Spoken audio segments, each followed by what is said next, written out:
राहत तंदूरी का ताल्लुक हिंदुस्तान से है।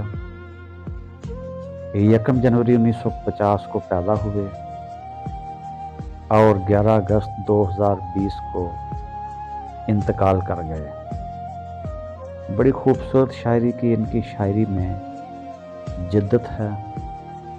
लोगों ने इनकी शायरी को बहुत पसंद किया। इनका एक शेर समाअत कीजिए। हाथ खाली हैं तेरे शहर से जाते जाते, हाथ खाली हैं तेरे शहर से जाते जाते, जान होती तो मेरी जान लुटाते जाते।